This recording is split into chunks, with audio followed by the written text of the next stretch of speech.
Un bâtiment anonyme en banlieue de Dublin. À l'intérieur, des écrans par centaines. Dans cette salle de marché un peu particulière, les yeux des traders ne sont pas rivés sur les indices boursiers, mais sur les émissions de sport.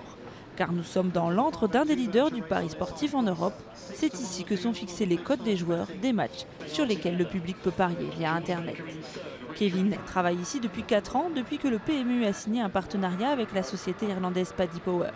Son job, fixer les cotations du foot français et tout particulièrement de la Ligue 1. Ces cotes, on peut les faire avec différents éléments, si vous voulez. C'est, je dirais, très statistique et en même temps, on va appliquer dessus des informations qu'on ne peut pas quantifier statistiquement. Les blessures, la motivation des joueurs, tous ces éléments, la météo par exemple.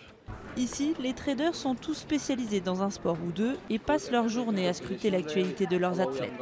Du basket au tennis, en passant par le cyclisme, toutes les disciplines dans lesquelles les jeux d'argent ne sont pas interdits sont concernées, même si le foot représente bien sûr le gros des paris.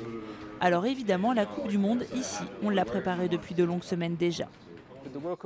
La Coupe du Monde, c'est unique pour nous, même s'il n'y a que 64 matchs. Cela suscite beaucoup d'intérêt et ce sont des montants énormes d'argent échangés sur le marché des paris sportifs.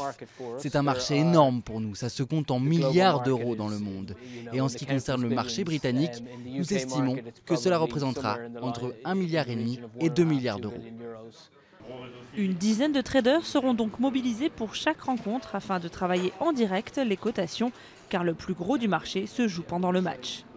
Il faut choisir la bonne cote, il faut anticiper le résultat pour proposer le pari intéressant, mais aussi le pari rentable pour l'opérateur, mais aussi suffisamment attractif pour le parieur. Donc il y a tout un équilibre à faire.